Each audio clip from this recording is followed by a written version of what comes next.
dari masyarakat di tahun kelima dan kami antara PT Indofarma dengan PT Danon investigasi kasus MTAS ini.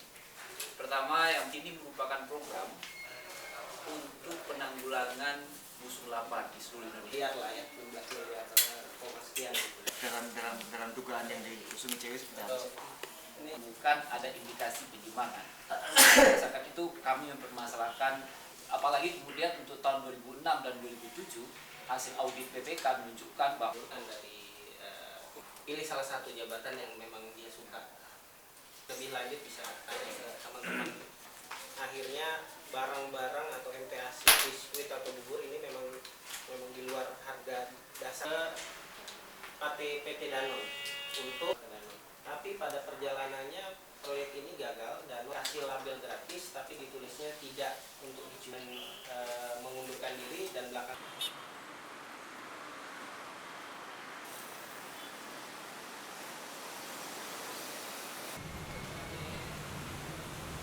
Bang, apa bang tadi bang diperiksa bang? Yang diperiksa apa aja bang? Apa bang tadi bang? Pertanyaannya apa aja bang? Siang mbak Dama, tadi diperiksa apa mbak? Mbak tadi diperiksa apa aja mbak tadi mbak? Mbak tadi diperiksa apa aja mbak? Hah? Ya, tadi apa diperiksa apa tadi mbak? Berapa pertanyaan mbak? Tadi ada berapa pertanyaan mbak tadi mbak ditanyain mbak? Mbak Dama.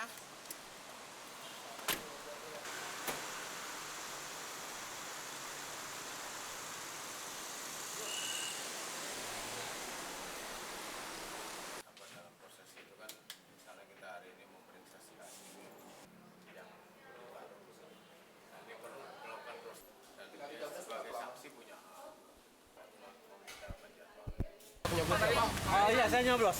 Saya nyoblos di sana. Iya. Tetapan. Oh, saya tetapan. Oh, dan saya juga dipilih nanti di sana di kampung saya. Oh, pasti ya, Pak. Makasih ya, Pak. Dilihat Pak, kerupuknya dilihat tuh Pak. Burung gimana? Aku diangkat. warna apa? Rodamin B. Itu kalau dikonsumsi kan harusnya gimana? Harusnya per kilo. 10 menit. Jangan apa tuh? Ambil nafas. 10 menit.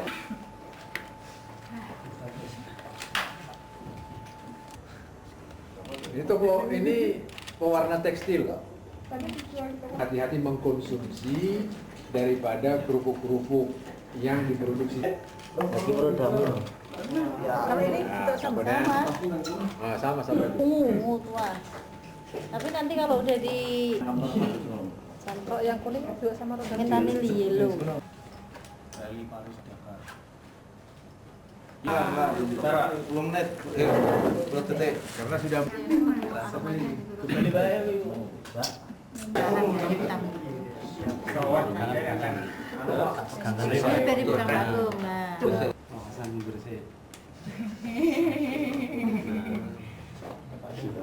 bukan kerusakan ginjal dan juga iritasi pada kulit maupun sudah jelaskan bahwa ini adalah termasuk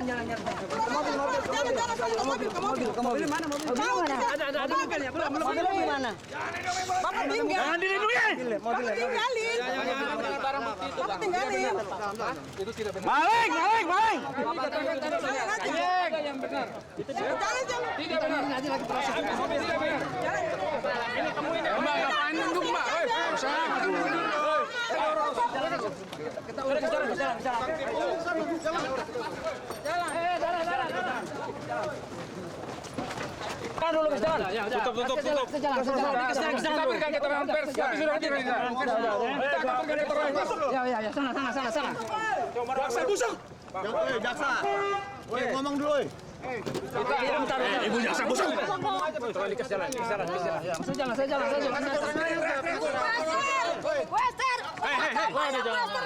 Kepesin mana? Katanya tanggung jawab, mana Bu Esther?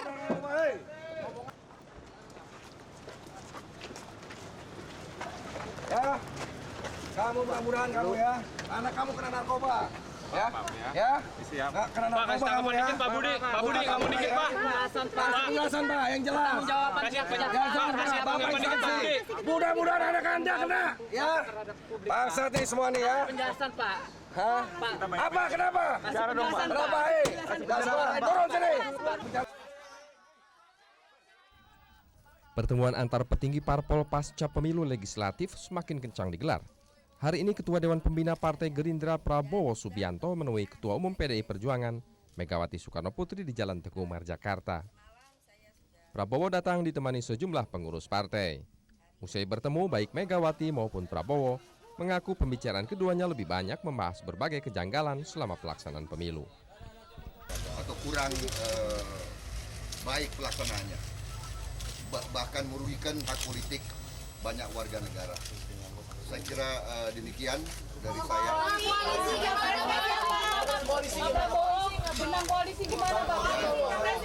Saya kira dalam hari-hari yang mendatang itu pekerjaan rumah kita, karena kita ingin mengamankan dan menyelamatkan bangsa dan rakyat Indonesia bersama.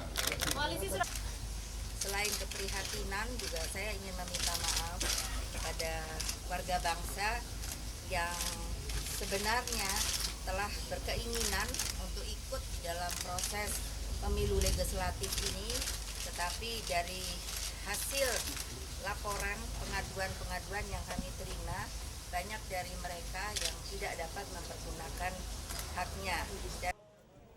Sehari sebelum menerima Prabowo, Megawati juga menerima kunjungan Ketua Umum Partai Hanura Wiranto. Pertemuan berlangsung tertutup selama 1 jam. Arah pembicaraan keduanya juga menyoal berbagai kejanggalan pemilu, seperti kacaunya penyusunan daftar pemilih serta surat suara. Mengenai arah koalisi, Wiranto masih menunggu hasil tabulasi dari KPU.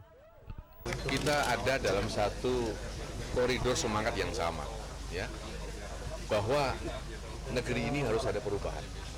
Negeri ini harus ada satu proses agar kondisi ini dapat kita rubah menjadi satu kondisi yang betul-betul bisa perubahan seperti apa Pak yang Bapak? Ya, betul bisa masuk dalam misi kerakyatan yang lebih jelas, ya, begitu. Selain PDI Perjuangan, Hanura dan Gerindra, petinggi Partai Persatuan Pembangunan Surya Dharma Ali juga intens melakukan komunikasi politik pasca pemilu. Hari ini Surya Dharma bertemu Wiranto di kantor pusat DPP P3. Tim Liputan Metro TV.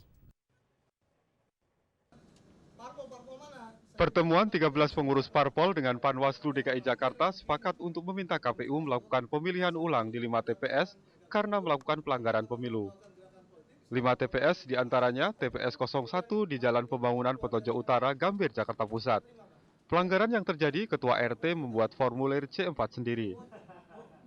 Di TPS 58, Kelurahan Pekayon, Duren Sawit, Jakarta Timur, petugas KPPS melakukan perubahan DPT, sehingga 116 nama pemilih yang tidak terdaftar dalam DPT ikut mencontreng. Di antara 13 parpol yang menyepakati usulan pemilihan ulang adalah Partai Golkar, Gerindra, PKNU, dan PDI Perjuangan. Sementara itu, sejumlah calon anggota legislatif yang merasa kalah di Tapanuli Tengah, Sumatera Utara menuntut digelarnya pemilihan ulang. Mereka keberatan atas keterlibatan kepala desa, camat, dan PNS di Tapanuli Tengah dalam upaya memenangkan Partai Demokrat yang diketuai Bupati Tapanuli Tengah, Tuani Lumban Tobing. Para caleg mendatangi kediaman kepala desa, camat, dan Panwaslu Tapanuli Tengah karena merasa Partai Demokrat sudah dipastikan unggul telak di Kabupaten Tapanuli Tengah. Meski tidak bertemu dengan para kepala desa dan camat, para caleg menemukan kotak surat suara yang masih menumpuk di kantor camat. Mereka menduga surat suara sudah dimanipulasi sebelum direkapitulasi ulang. Para caleg dan simpatisan kemudian mendatangi Panwaslu Tapanuli Tengah dan menyampaikan laporan bersama bukti dokumentasi keterlibatan para kepala desa, seluruh camat dan PNS dalam upaya memenangkan Partai Demokrat di Tapanuli Utara. Panwaslu Tapanuli Tengah sendiri menyatakan menerima 30 laporan, dilengkapi bukti dokumentasi, foto, dan video. Dari Jakarta dan Tapanuli Tengah, Sumatera Utara, Tim Liputan Metro TV. Mangkir dari janji itu, kami akan melakukan aksi lagi. Barangkali sampai ke Medan.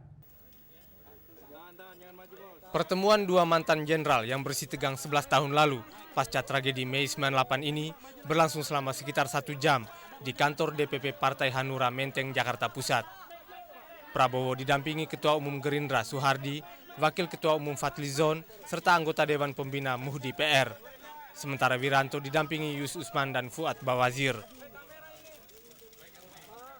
Dalam pertemuan ini, kedua pihak memfokuskan pembicaraan pada indikasi kecurangan pemilu legislatif yang melambungkan suara Partai Demokrat hingga 300%. Banyaknya orang yang dipaksa menjadi golput karena tidak terdaftar dalam DPT disinyalir sebagai tindakan yang disengaja. Kedua parpol yang lolos parliamentary threshold ini bersama dengan 23 parpol lainnya membentuk tim penyelidik kecurangan pemilu legislatif. Bahkan Prabowo sebagai Dewan Pembina Partai Gerindra menyatakan tidak perlu membicarakan Pilpres jika karut-marut DPT tidak diselesaikan. Kita berbicara masalah bangsa, ya. Masalah pribadi itu hal keberapa itu. Ya, kita bicara masalah bangsa dan rakyat, masa depan bangsa. Kita mau nggak bangsa kita adalah bangsa akal-akalan, bangsa curang, ya kan? Orang yang punya kekuasaan mengakal-akali rakyatnya sendiri, kan begitu kan? Kita mau seperti itu. Pakai uang, money politics, ya kan, punya uang, beli suara, kan begitu kan. Sebab kalau ini tidak kita luruskan, tidak kita benahi, ya, tidak akan ada kepastian hukum di negeri ini, maka demokrasi akan mati. Jadi kedua parpol belum melihat ini sebagai kecurangan yang sistematis, Pak. Belum melihat. Nanti kita, tapi Anda kan sudah melihat sendiri. Laporan begitu banyak dari masyarakat setiap hari, ya, surat kabar, televisi memuat adanya hal-hal yang tidak beres. Baik Wiranto maupun Prabowo menolak ketika ditanyakan soal rencana koalisi jelang Pilpres mendatang. Menurut Prabowo, rencana koalisi baru akan dibicarakan dalam minggu ini. Tim Liputan Metro TV.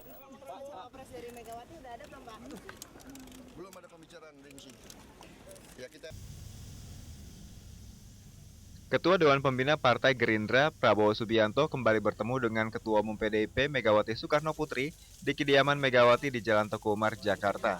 Pertemuan yang berlangsung 1 jam tersebut membahas realisasi kesepakatan antar tokoh dan parpol yang dinamai kelompok Teguh Umar beberapa waktu lalu di kediaman Megawati.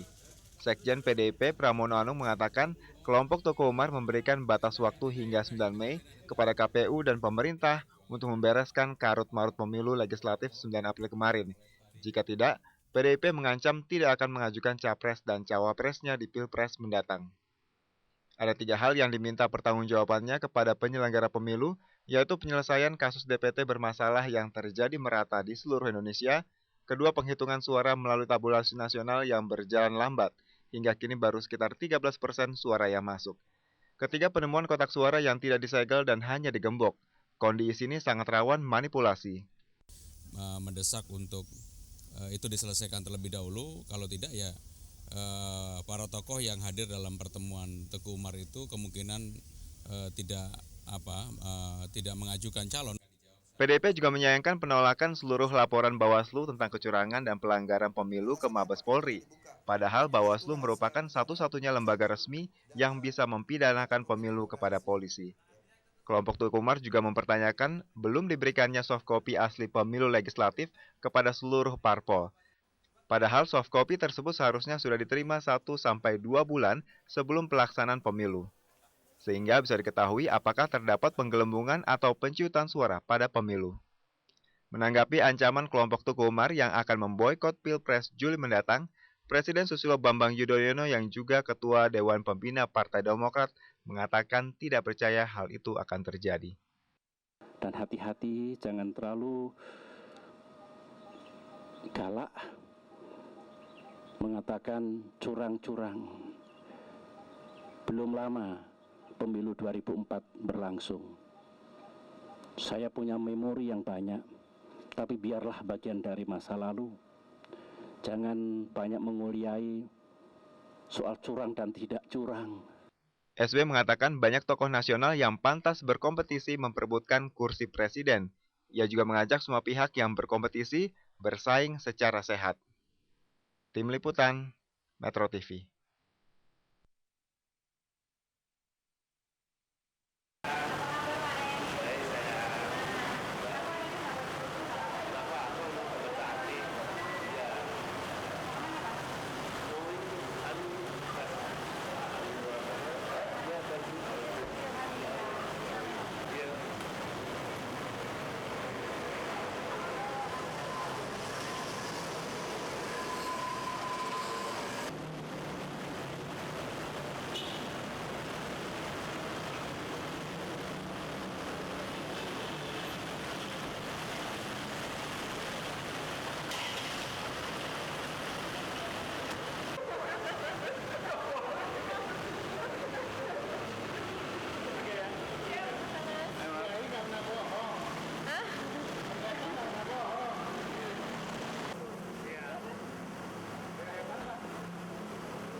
Pak.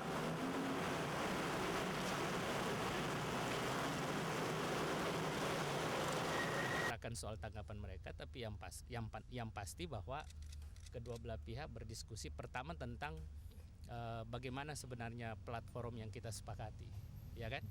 Nah, setelah itu baru kita bicara yang lain, gitu kan? Kabarnya tim 9 Demokrat meminta 3 nama cawapres dari Partai Golkar itu. Ya nggak bisa dong masa orang lain ngatur kita, ya kan? Benar itu Pak yang diminta 3 cawapres. Oke, saya belum tahu hasil tim. Ya kalau memang ada yang berkoalisi, tidak boleh dong orang yang harus take and give lah ya. Harus saling menguntungkan. Kalau mereka menentukan kita bagaimana caranya, iya kan? Yang harus menentukan Golkar mengajukan nama dan mereka harus menerima gitu. Bukan, artinya kedua belah pihak harus bicara ya. Secara intens mengenai siapa gitu. Tapi tidak boleh ada yang saling mendikte, itu yang penting, ya kan? Sisi Golkar tidak berada di bawah posisi Partai Demokrat. Masih cukup kuat ya? Iya, kita harus equal. Oke. Equal. Kalau kita ciptakan koalisi adalah equal partnership dari dua kekuatan sosial politik yang mempunyai platform dan perjuangan yang sama. Itu sebagai suatu dasar. Bukan hanya sekedar kita meminta-minta untuk memperoleh posisi wakil presiden atau untuk memperoleh beberapa kursi menteri. Tidak boleh mengemis gitu ya? Sekedar. Sejumlah pelaku kecurangan dalam pemilu legislatif lalu hari ini menerima vonis dari pengadilan. Di kota Serang, Banten, 3 warga desa Kibin divonis Majelis Hakim Pengadilan Negeri Serang 6 bulan penjara. Mereka terbukti menggunakan kartu pemilih orang lain yang diberikan ketua RT di desa mereka untuk memilih salah satu caleg. Sementara pada sidang terpisah, 2 warga desa Lopang, Serang, Banten dituntut dengan pelanggaran yang sama. Kecurangan suami istri ini dilaporkan salah satu caleg Partai Demokrat yang kecewa dengan perolehan suaranya. Dalam persidangan, kedua terdakwa mengaku dibayar Rp30.000 untuk memilih caleg Demokrat tersebut. Akibat pelanggaran ini mereka divonis 6 bulan penjara. Seperti halnya di Serang, di Tarakan, Kalimantan Timur, seorang terdakwa bernama Misraem juga terbukti melakukan pencontrengan hingga 2 kali di TPS yang berbeda karena mendapat undangan pemilih ganda. Akibat perbuatannya, majelis hakim menjatuhkan hukuman 6 bulan penjara dan denda Rp6 juta atau kurungan selama 1 bulan. Sementara itu di Makassar, Sulawesi Selatan, seorang warga kecamatan Panakukang, Kelurahan Tamamaung, bernama Marten, dituntut 6 hingga 18 bulan penjara dan denda Rp9 juta. Di hadapan hakim dan penuntut umum, Martin mengakui seluruh perbuatannya. Ia mengaku memiliki kartu pemilih ganda dan melakukan pencontrengan di 2 TPS atas suruhan salah seorang caleg. Tim Liputan, Metro TV. Disegel dulu malam ini. Kalau memang seperti yang dimulaikan oleh TV yang tadi.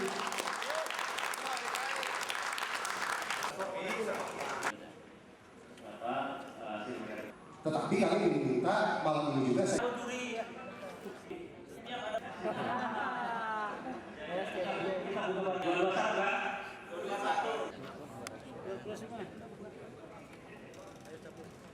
dasar hukumnya nggak tahu.